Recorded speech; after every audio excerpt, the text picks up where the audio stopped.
There we go. Okay, so what did your father do for a living? My dad, through most of my life, worked for Suburban Propane Gas Company. My earliest recollections, he was a office manager, and then he was promoted to a district manager, and that caused us to move from Wyoming, Delaware, down to Roanoke Rapids, North Carolina. What about your mother? My mom did not work outside of the home most of my life time at home. It wasn't until I was in college that she started to work at a place. It was called a latchkey program. It had been started by the local Presbyterian church, and later on the state of North Carolina started taking over actually it was the Department of Public Instruction in cooperation with the local entities, started offering after school and before school care. And she was asked to be the supervisor for the after school program. And she worked in that for 7 years under the state's umbrella.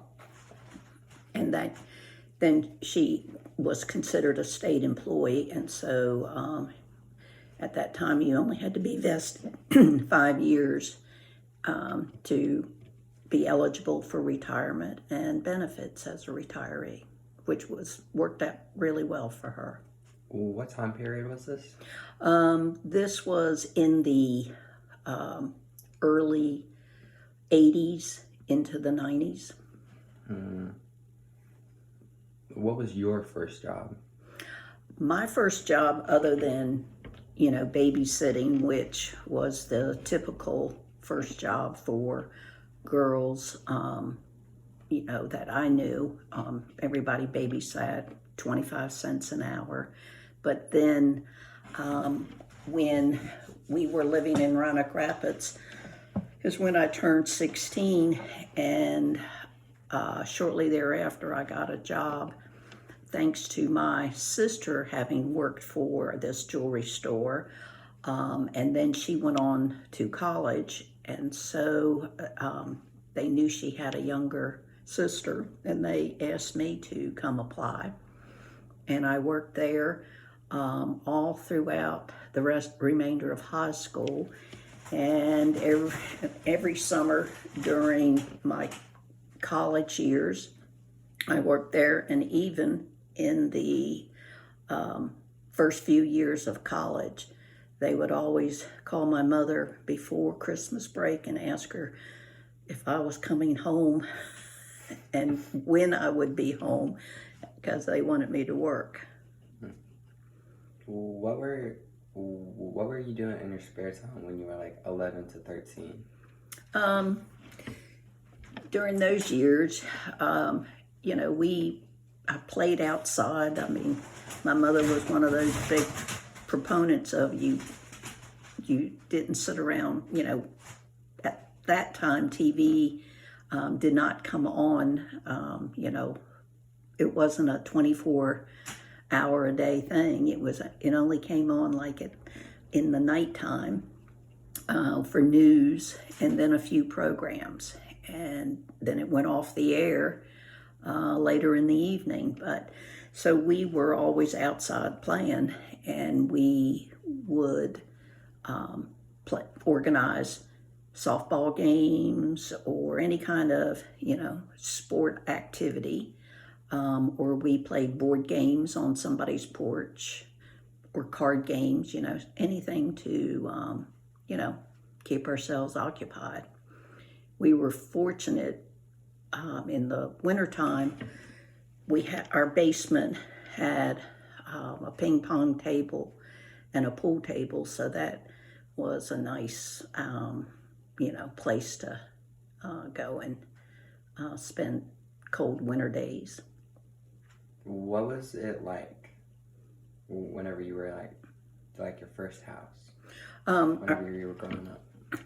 Our first house was a 3-bedroom, a 1.5 bath house with a combination living room, dining room, and then the kitchen, an eat-in kitchen. And we had that basement, as I said. And it seemed like a very big yard, but it was really only a ½ acre. But we had a garden on there, on that ½ acre, and grew a lot of vegetables. Is that the one at the church I saw? Yes. Oh. Yes. You were describing it. It sounded familiar. Yeah, it's now blue. Well, I think they've changed the color again just since we've been going back and forth. Yeah. Chicken coop in the back.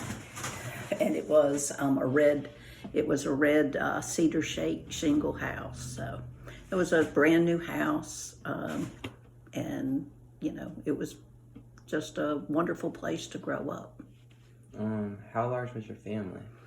I had there were a total of us 4 children and my mom and dad, and I was truly a middle child because my younger brother was 7 years younger than me, and my older brother was 7 years older, and then there was Ann right in between Bobby and I.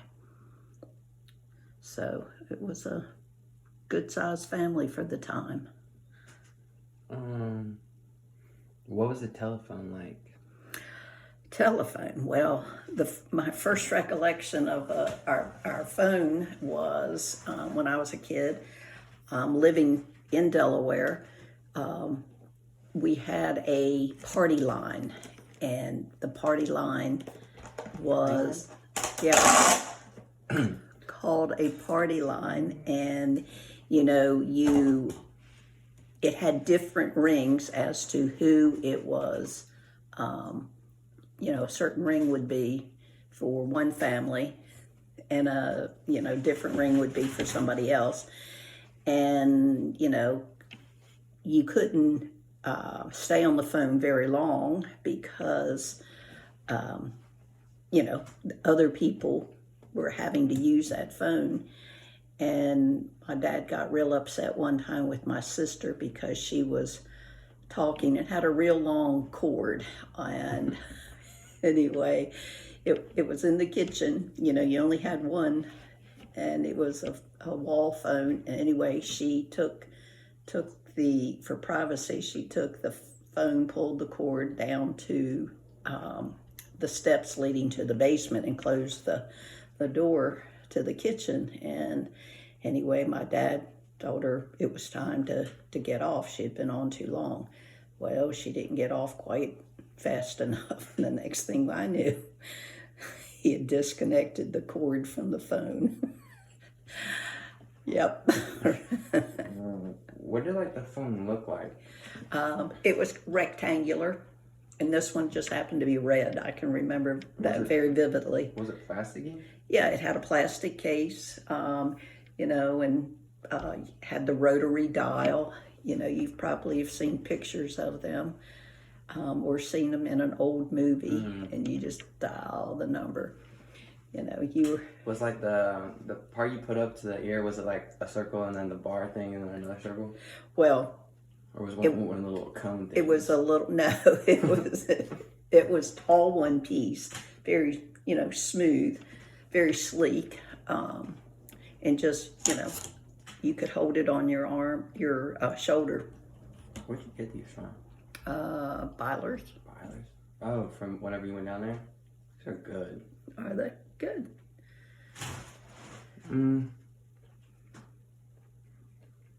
What were your favorite TV shows?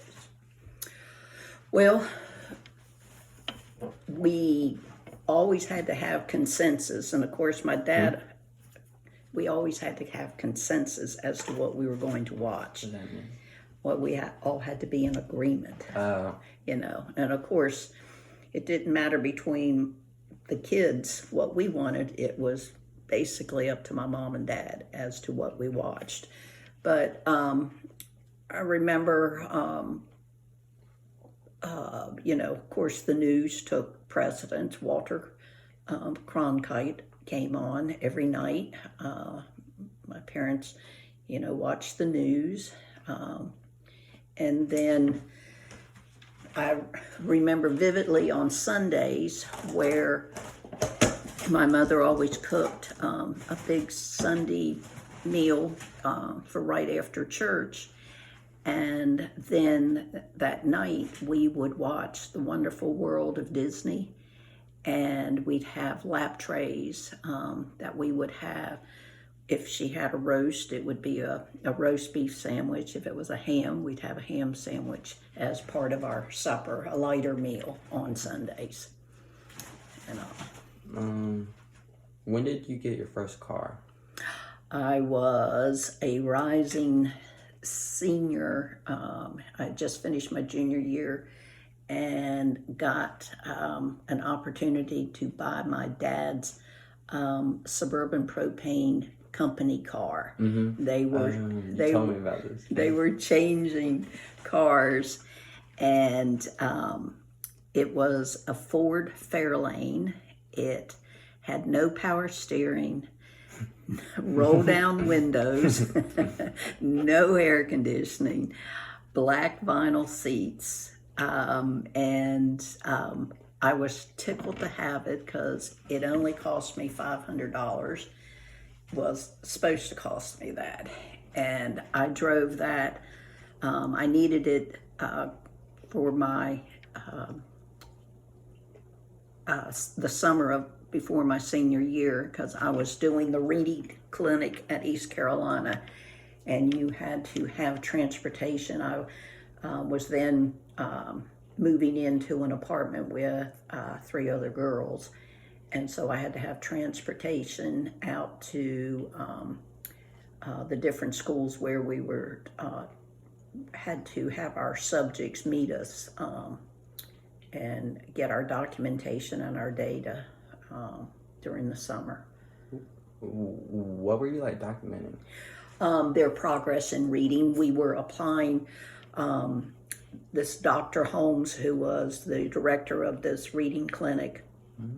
We were using his method to instruct struggling readers and all. And then we had to, after our tutelage, show progress, hopefully, and how much progress is what we were, noting in our data. Were they kids? Mm-hmm. These were mostly elementary age kids. What was your opinion on Kennedy? As a child, Robert Kennedy, I thought was a really great president. I thought it was wonderful that he was a religious man, but that he also had compassion for those who were struggling to, make it in the world. I thought he was a really nice family man, beautiful family, beautiful wife, and as a child, that's, about what you saw. That was long before social media, so you didn't know all the ins and outs. Was it like everyone's dream to have that, a happy family like that? Yes. Yep. Can you describe what a happy family was to you like back then? I think a happy family was where you felt loved and you felt provided for. Growing up, I never really understood that there were people that had more money than us, or didn't have as much money as we did. We were just a working class family, but, because everybody sent their children to school neatly dressed, cleaned, and provided for. And, you just, you didn't realize the differences. I didn't even realize the differences in the racial issues. And that was, I was in high school, well, elementary school and into high school during all the racial upheaval in our world. And I was just kind of immune to it. Again, no news. There wasn't a lot of news. And one of my very good friends that played sports with us, and then she was a member of our Girl Scout troop. She was a black girl, and I had I never understood differences like that. And then I found out later, Ann told me that her dad, Corinne's dad, was the principal at the black high school. And I said to her then, there was a black high school? And she said yes. So there were separate facilities, but we didn't exclude blacks, at that time in Delaware. I mean, it was just very natural. But then when I moved to North Carolina, that's when I found out. That's when I heard the N-word and realized how prejudiced people were, and unfounded prejudices, and it really bothered me. Did your family's view change? Yes. Were they influenced? Well, not so much my family, but my father did.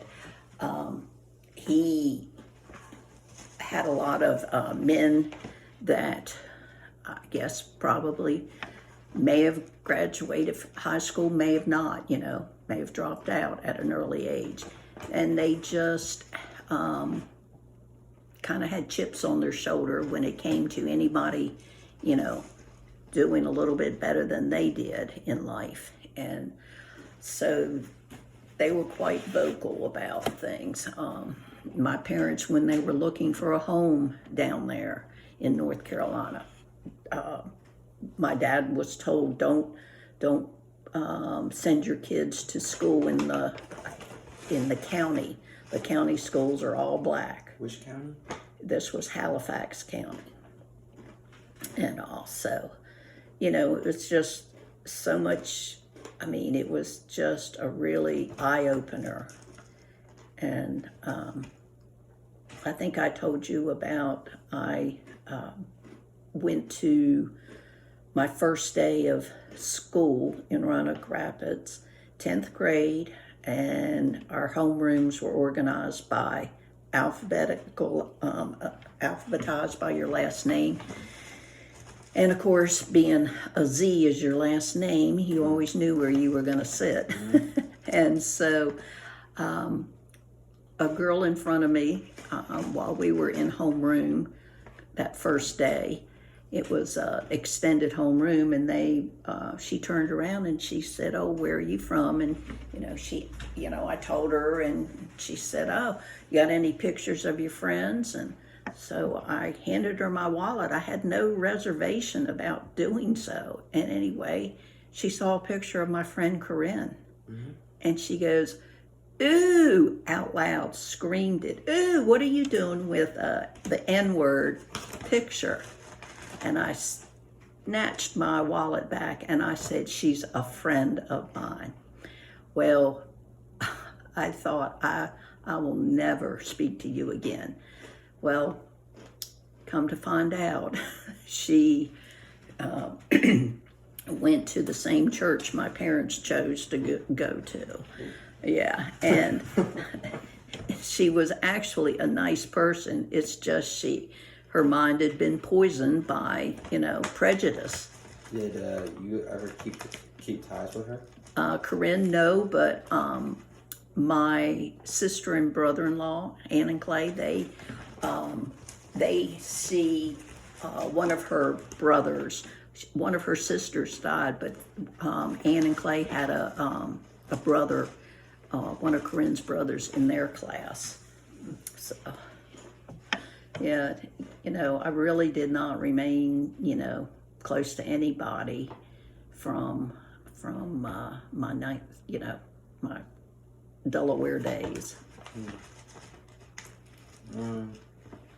Except the girl who married the funeral home director, and her name was, Mary Jane Krupka, and she married the funeral home director that we used for Mother's funeral and Ann's funeral, and then they helped me with Bobby's cremation and everything. So, small town. I didn't remember her, but Clay tipped me off that she remembered me. Couldn't wait to see me. Do you remember the Bay of Pigs invasion? I remember the news stories of it, yes. What was it like hearing that?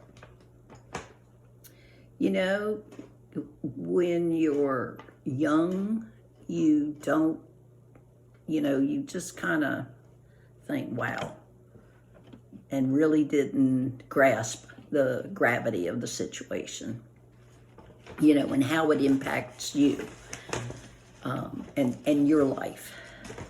So. Do you remember the Cuban Missile Crisis, though? Yes, I do. What about the little turtle guy?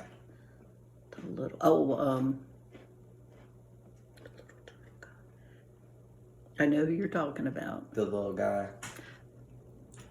The tuck guy. Yeah. Did you ever have to do a drill in school about it? Oh, we did. We did air raid drills. Yes.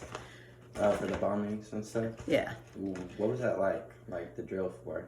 We just kind of like the tornado drills. We'd go to the interior, the hallways. And was your family ever afraid like them?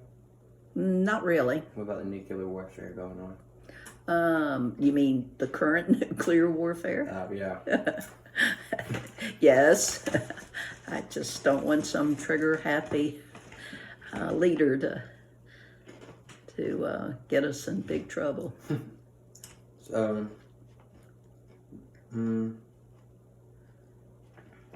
were you whenever you heard about the Kennedy assassination? I was in school. What was it like? It was teachers. Teachers were crying. Crying? At that time, you revered your president. You held them in very high esteem, and people kept pictures of Kennedy in their homes, once he was elected, especially if you were a Catholic family. There's the first Catholic to be president of the United States, and so that was such a wonderful thing. I remember being out of school, and they did a show on TV, the funeral procession, and also, and then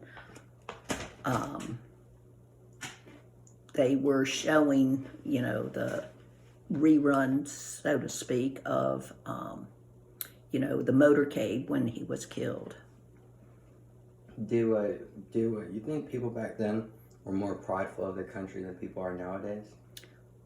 I think it was in a different way, Clay. I think, Clay, sorry, that's probably him thinking.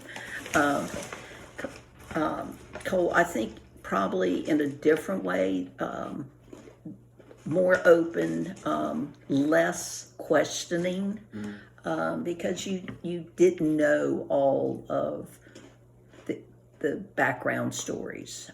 Now we have so many ways to research stuff on our own and to do our own thinking. I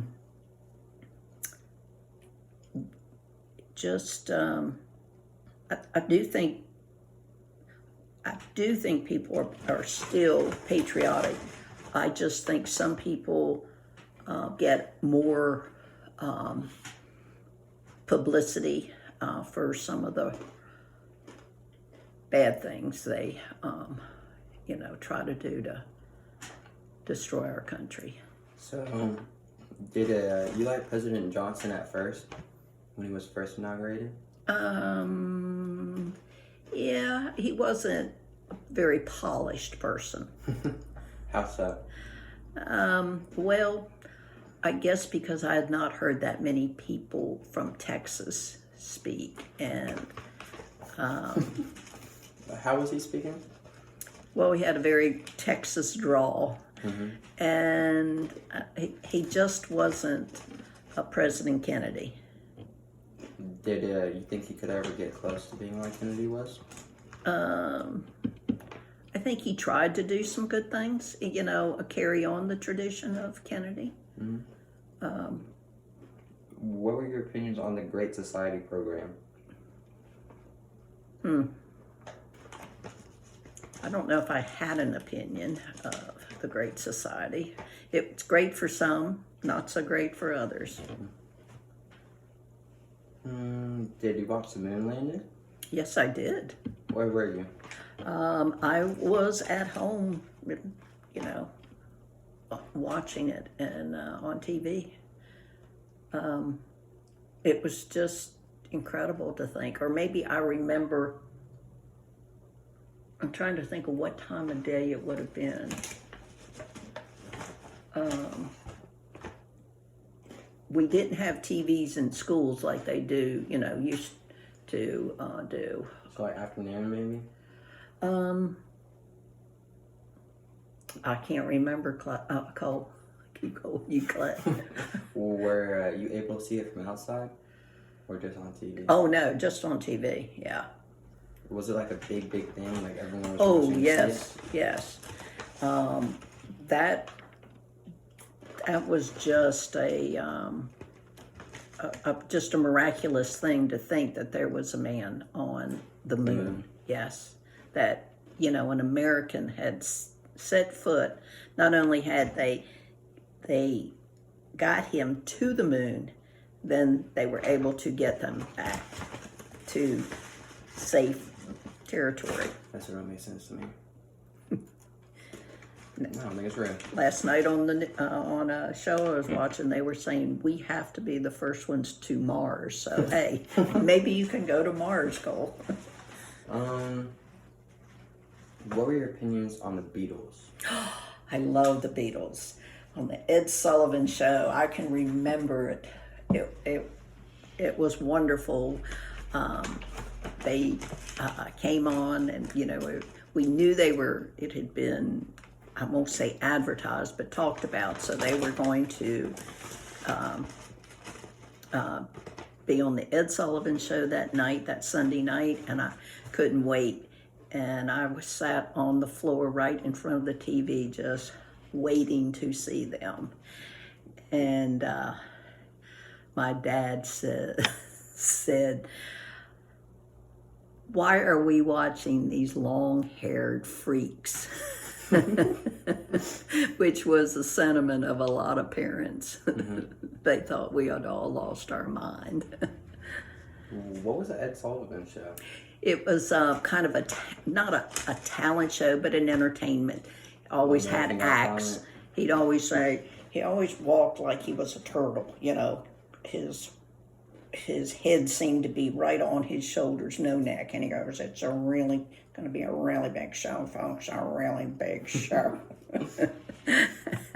And he would move, his body would, the head didn't move in one way. It was like his shoulders and the head moved as he'd introduce them. So, I have a question. Yes. Was this TV black and white? Yes, it was. We didn't have color TV until we moved to North Carolina. Was color TV a thing back then? They would sell these screens that you could mount to in front of your TV, and it would look like it was color TV, but we never bought into that. Did it look like it was real?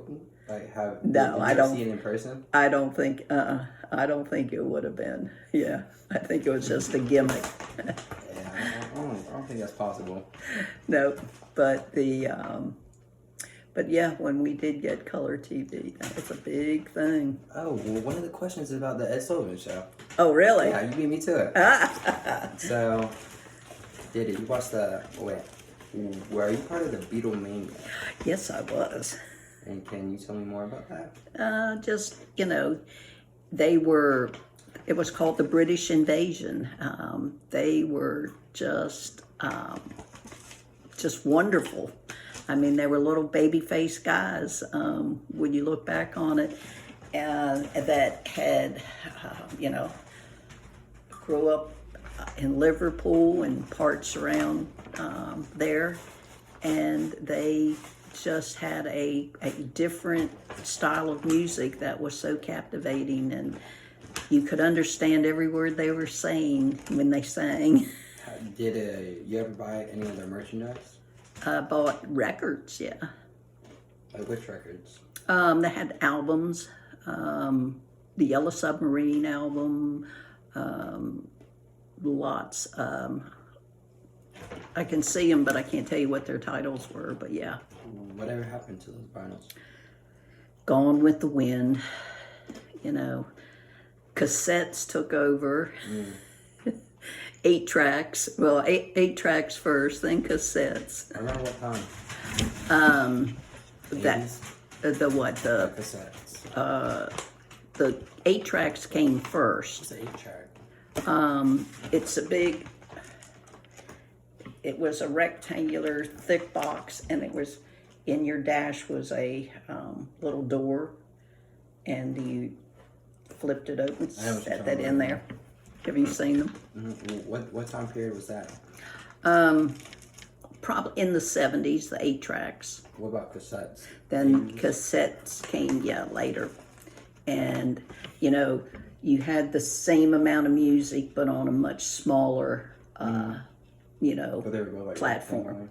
They were both like those little rectangle things. I know what cassettes. Yeah, the cassettes were only about like a 2x3, and had the little holes, and you could rewind and all that.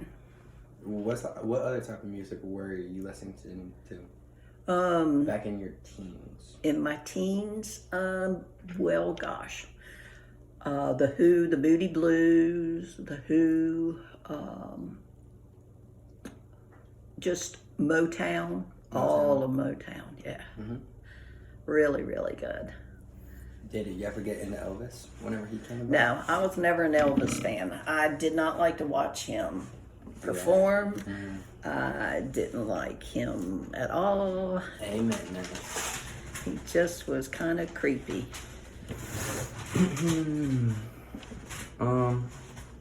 So who was your top music artist, or your top music artist of the 60s? Probably the Four Tops, Frankie Valli and the Four Seasons, Wait, that one is Frankie Valli. This one? December 1963. Uh-huh. Oh, what a night.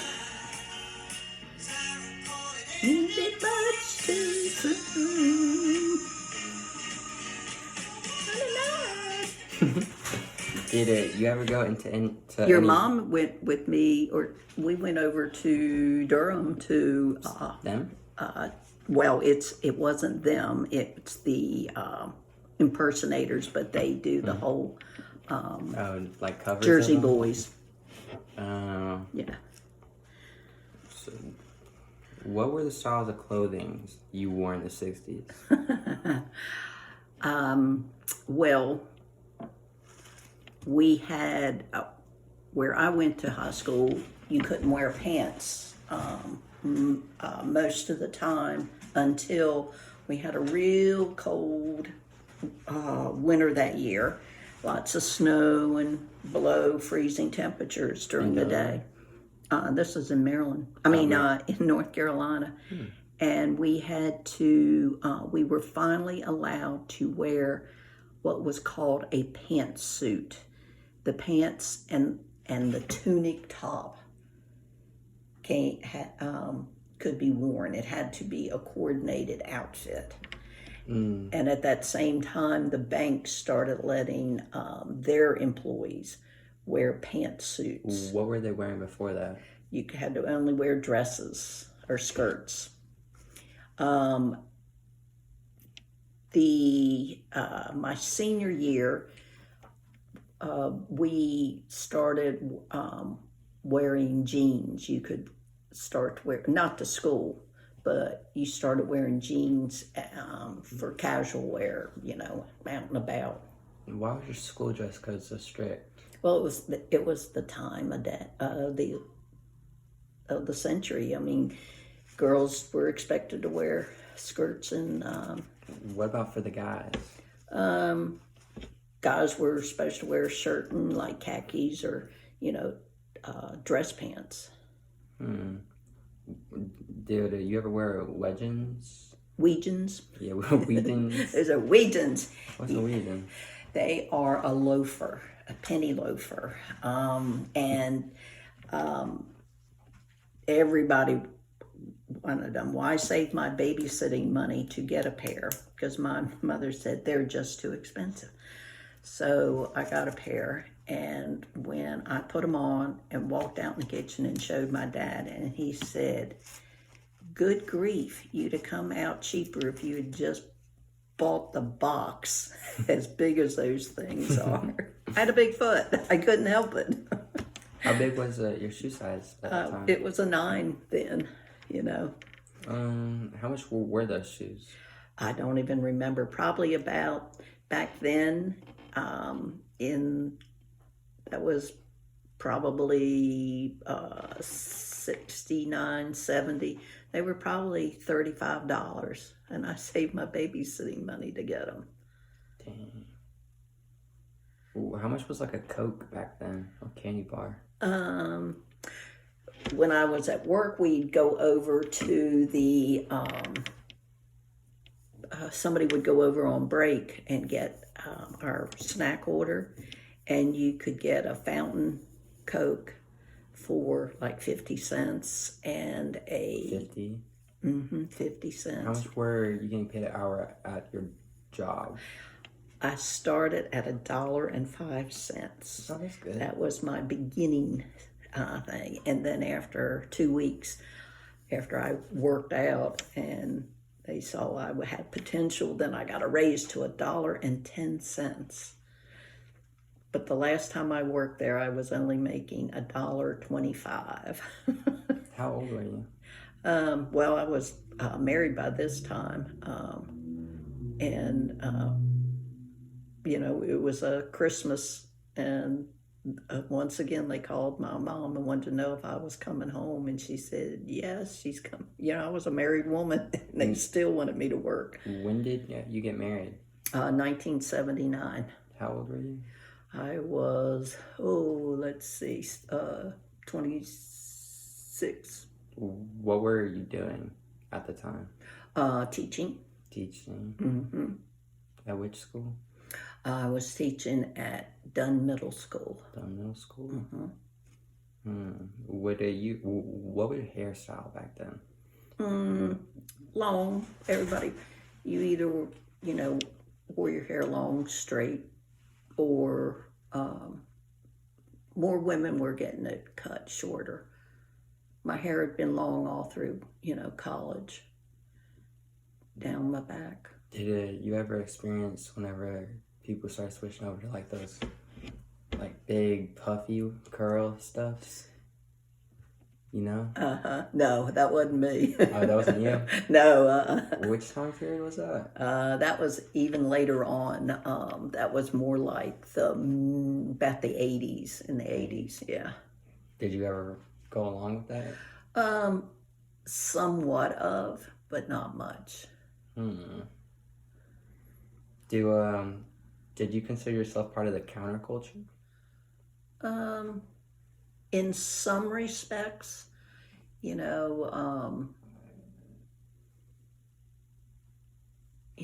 it's I picked and chose what to go along with and what not to.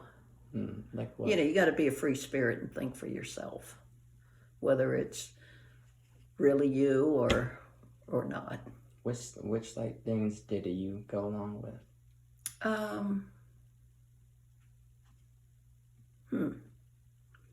I swore I would never drive a minivan. and at this point, everybody all had to have a minivan. And at this point, I still have not owned a minivan. Did you live in a suburban neighborhood? No, I was. Then it was always rural. Did you attend Woodstock? Oh no! One of my greatest failures was to convince a friend or my parents to let me go. I was still in high school. Whenever Woodstock came out? Yes. How long did Woodstock go about for? It was just that one summer. Yeah. What type of music was there? They had,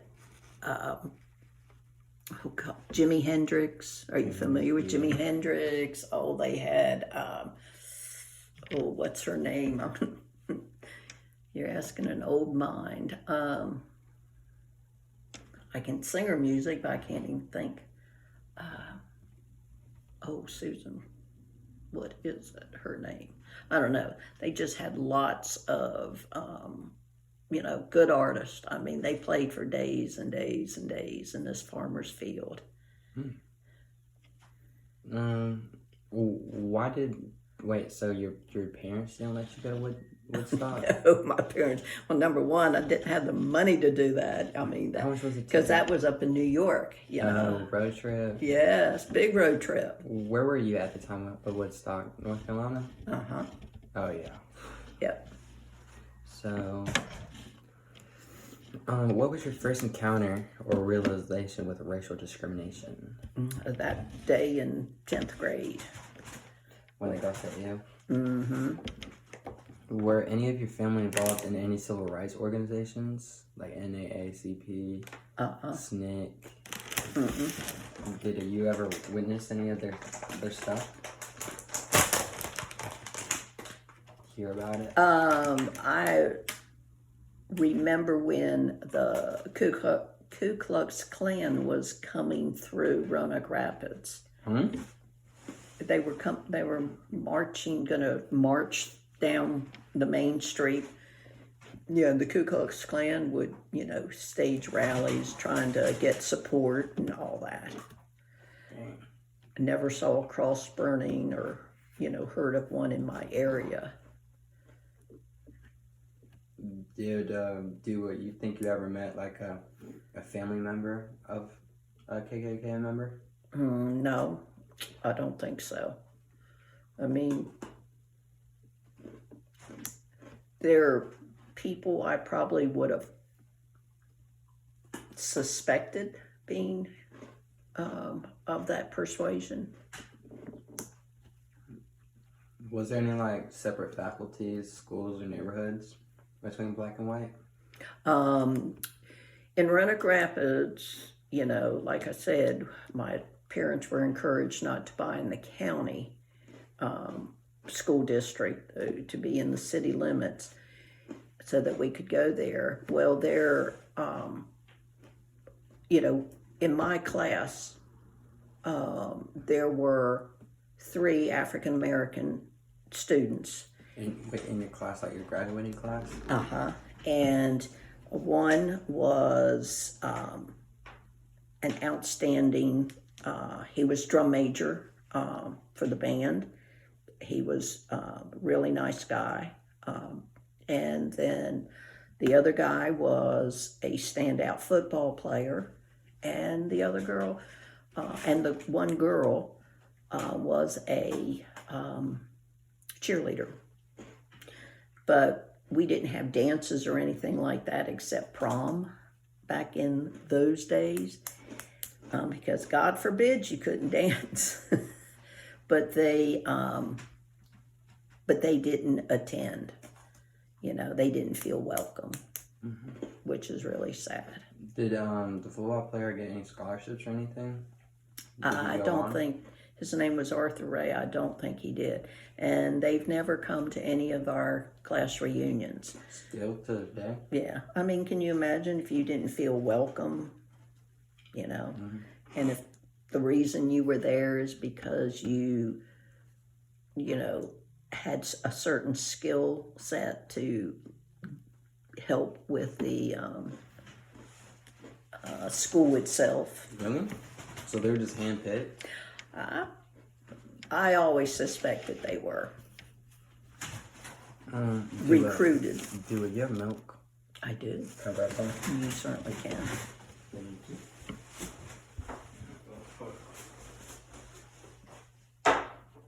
Where'd you get this table from?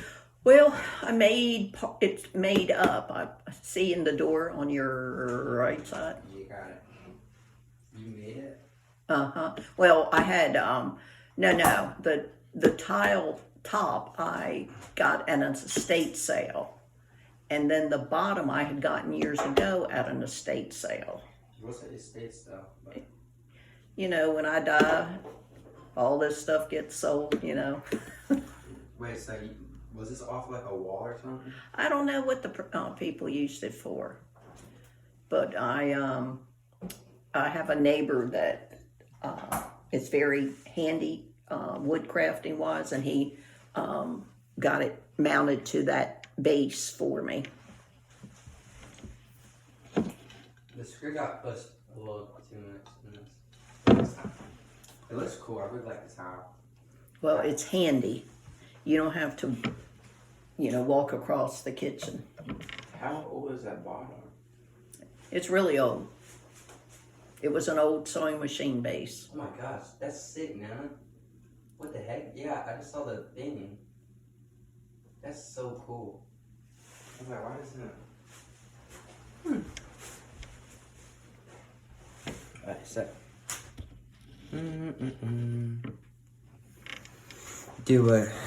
So, how did the desegregation go? Were you in school at that time? It had already, you know, started the desegregation. I mean, but not Fully. Most of it was had started. The movement had started while I was still in Delaware, and that's why, as a young child, I didn't really know much about it or even think anything. I never saw a difference between white and black, or any race. And,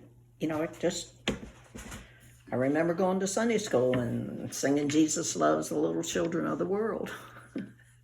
And I didn't see any difference. And then, then it was all, smacked me in the face in North Carolina and also. Do you remember the sit-ins? Uh-huh. How'd that go? I just remember seeing the news stories on them and all. One of the men, one of the people, the Greensboro sit-in, he wasn't actually one of the ones. He said he was, but he really wasn't. He was an assistant principal at one of the schools, but he really wasn't one of the ones. I mean, their names have been published for the lunch counter, and so he wasn't one of the ones. But he'd say, "But I was a part of that."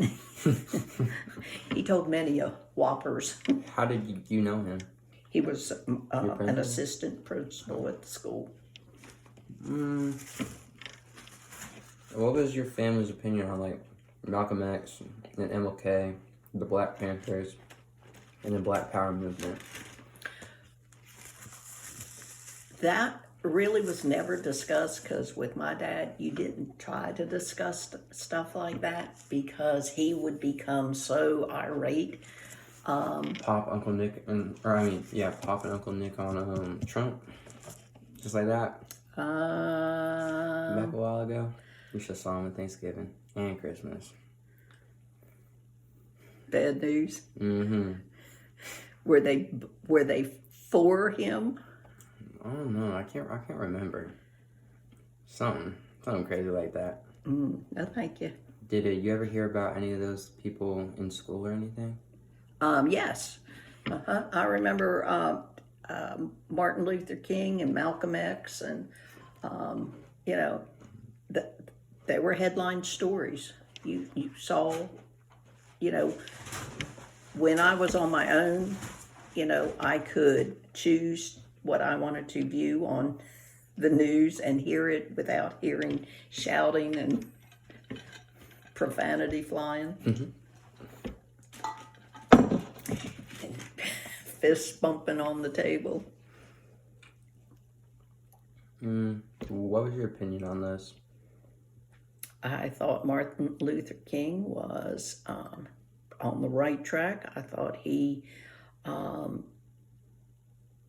was a great man. He had a great vision, and only wanted the best for all people, regardless of their color of their skin.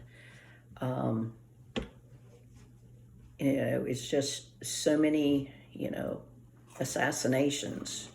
It just seemed such a horrible time in history between Kennedy and Bobby Kennedy, John F. Kennedy, Bobby Kennedy, Martin Luther, you know, just sad that people think that's a solution.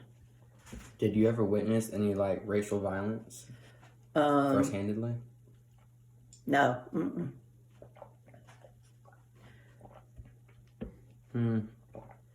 Were there a lot of like Hispanic people back then? No, I had a Hispanic Spanish teacher in high school, and then there was another teacher when I came to teach in Irwin. She was a Spanish teacher, and she was Hispanic, but those are my first recollection of Hispanic people, you know. What was it like for them? Well, they were career, you know, people. It wasn't like they were just immigrating, you know, to find safe haven. It wasn't until probably, well, I saw a lot in schools, you know, once I started teaching, you know, families coming in and all, and you know, the language barrier and the children trying to, the teachers trying to teach children that English wasn't their first language, and so the struggles there. But they were very intelligent children, and they just needed the opportunity to have information presented to them in a way that they could understand the language and all. And because I said oftentimes, you know, if people wouldn't be so resistant if they used their energy into making the pathway to education a priority, instead of if they just realize special ed, I taught special education. It was rare to have a Hispanic child that needed specialized education.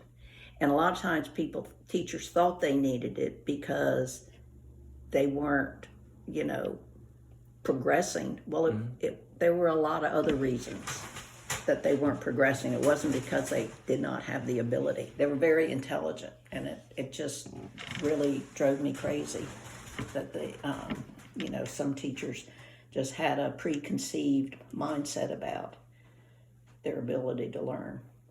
Did you ever hear about any of the freedom rides? No, I heard about them.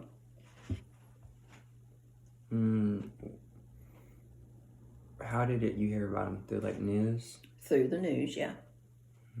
You know, also the William Pettis Bridge in Alabama that it was called Bloody Sunday. Okay, I remember that. That was, unbelievable news story. And to see the old reels, newsreels of the actions that day of police, it's just hard to believe that people can live with themselves.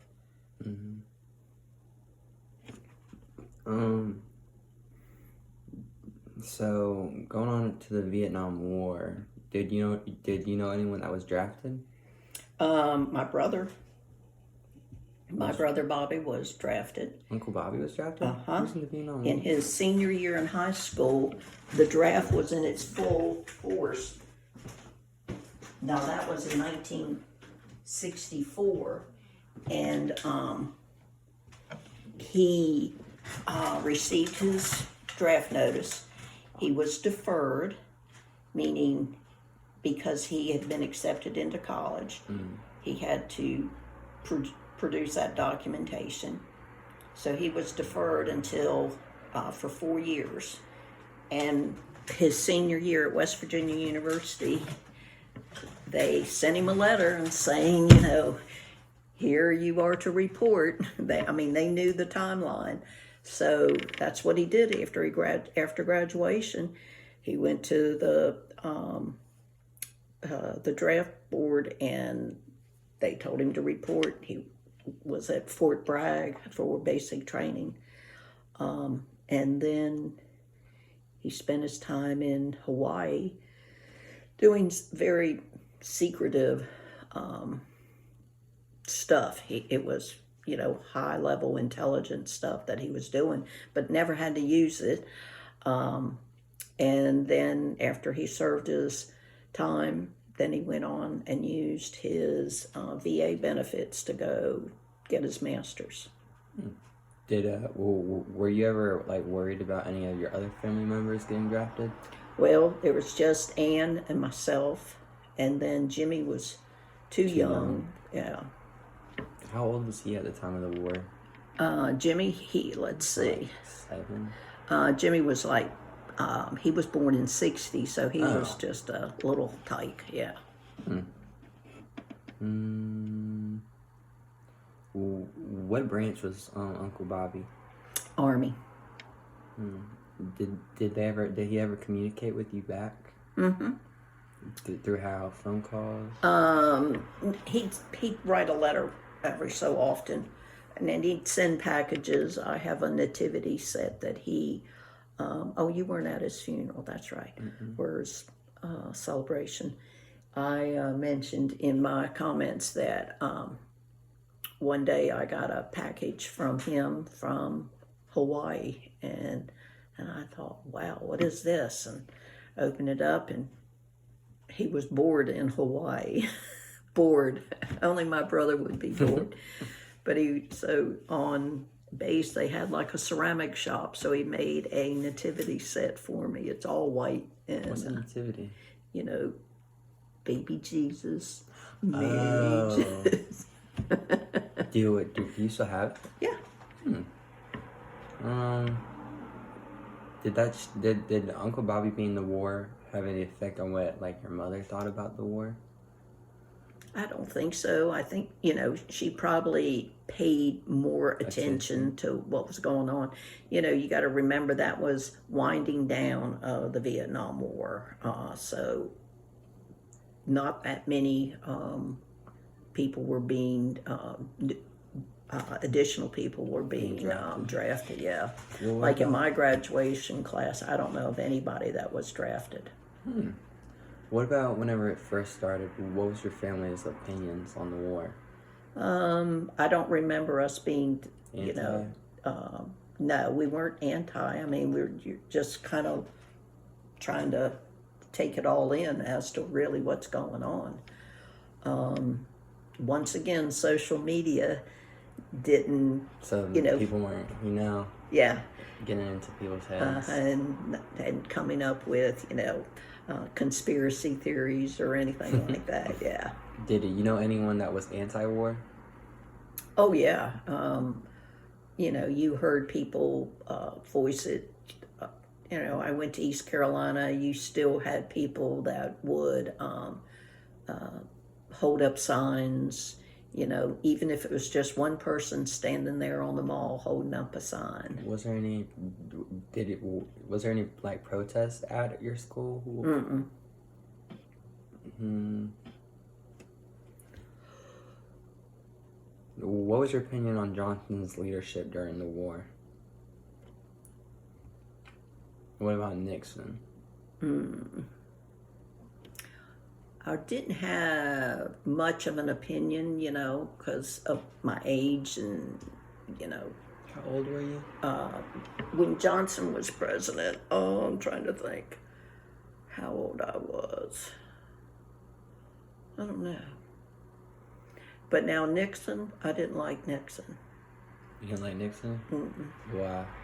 Well, I just thought he was not very honest, and some of his policies, I didn't think were good for all Americans.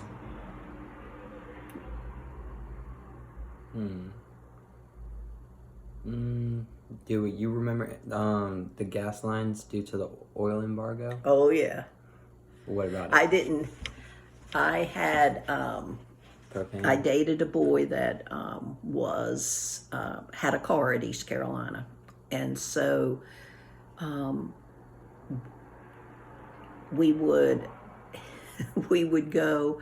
I would go with him to sit in the gas lines. Ooh. Yeah, and you just pray that you could get gas before they ran out. Yeah. How much was gas at that time? Did it ever raise? Probably it was under $1. I mean, definitely under $1. What was it like before that? I don't really remember, because when you don't have a car, you really don't pay care. attention. Yeah. I haven't been paying attention. I remember to now. I can tell you what gas is now. It's high. What about the Equal Rights Amendments? Ugh. Just long overdue, and now they're taking more and more rights away. Yep.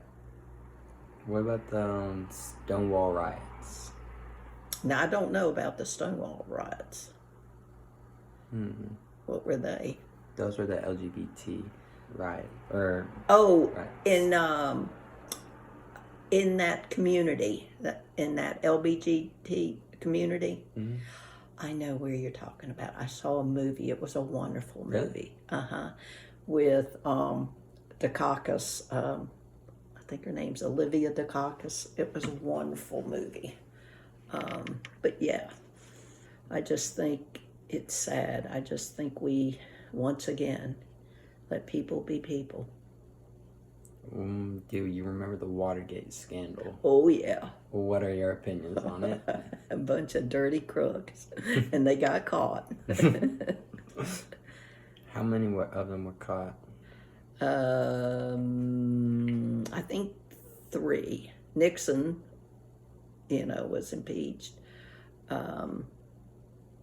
Nixon and I think 2 or 3 others. The Watergate. They had a number. They're called the Watergate.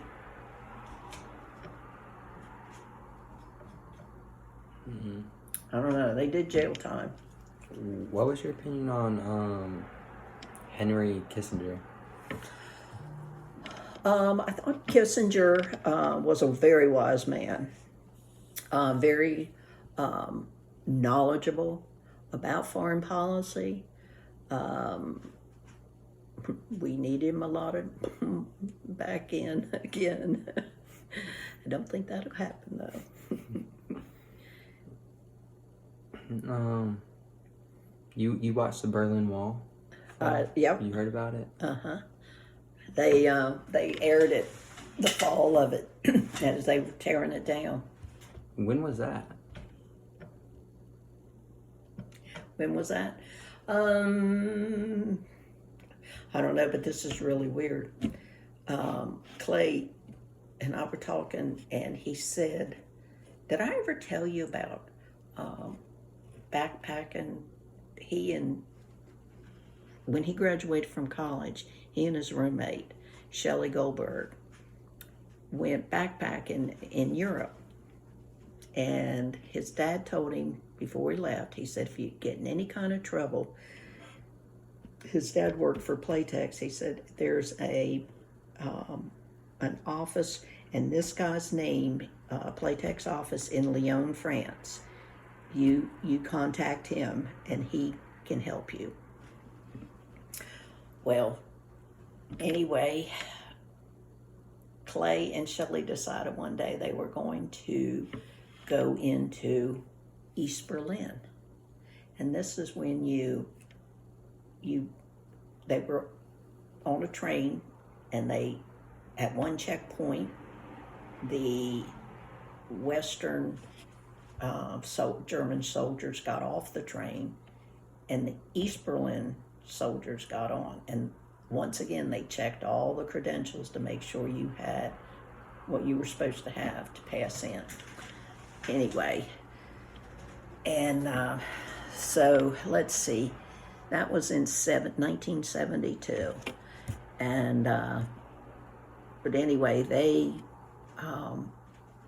it was very scary, because when they were in West Berlin, the soldiers came through their car, and he and Shelley were sitting with two women who acted like they couldn't speak English. They could.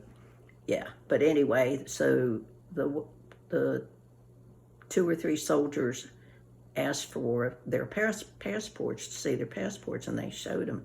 Well, anyway, then they tried to hijack them for some money, and Who did?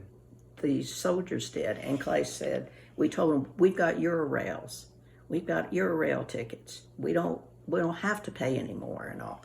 So the soldiers took their passports. So Clay said, time passes on, and, they were still in West Berlin yet. Still, and anyway, they got Clay's saying, well, I don't know how I'm going to get to Lyon, France to get hold of this guy. I think we're in a pickle here.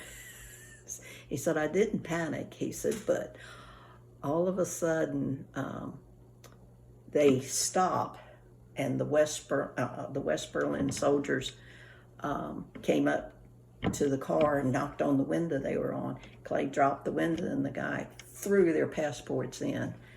And anyway, when they started, after the East Berlin soldiers took over the train and it passed into East Berlin, the 2 women said, thank you for not making a commotion. And they said, we defected some time ago, and we are traveling on false documents. Defected? What does that mean? They had passage over to West Berlin. They had a pass to go from East Berlin over, but they never went back to their residence. They defected, is what that is. But they had gotten false documents to get back in, because their mother was over there, and so they were going to go visit her.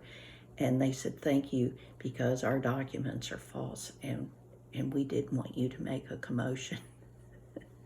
So he basically helped smuggle people in. Who? Uncle Clay. No, these women did this long before, but they were saying, that day they were on false documents. Oh, so they left, then came back, and they were trying to leave again? Yeah, they were trying to go back into East Berlin. Oh. Yeah. And so, that's crazy. Which they could have been shot. I mean, Yeah. At that time they thought of nothing. They witnessed a guy that he got through one checkpoint, because there was a checkpoint for the West and a checkpoint for the East, and said this guy made it through this, and then he just took off running. And anyway, they said halt, and he didn't halt, and they shot him. Dead, bam. That's crazy. I wouldn't even be going over there at that time period. I know. I said, what were you Why thinking? were you going over there to I said, backpack? did Ann know you were doing this? And he said, nobody knew we were doing it. Did he know Ann at that time? Yeah. They were married, weren't they? Mm-mm. Not married yet. No, They dated since they were, Yeah. you know, in high school and all through college. But he said, I used that summer to really think about what I could offer Ann as a husband. Why go I said, you wouldn't have offered her much as a corpse. what you think kids today should know about your generation that they wouldn't get from books? It was a far simpler, less anxious time. You grew up, most exciting thing was to catch fireflies in the summer, and you know, you felt like you had no real concerns, nobody judged you. And now I really feel for you all because of what social media has done. It's caused anxiety out the wazoo for so many people. Always feeling like they're not good enough, whether it's their physicality, their mentality, whatever, their status in life. And it's sad, you know, that people just can't be people, you know, and enjoy life and take a deep breath and smell the roses. And wish it would all change to some degree. Yes, social media is good, but there's a lot that's not so good. Thank you, Nana. You are welcome.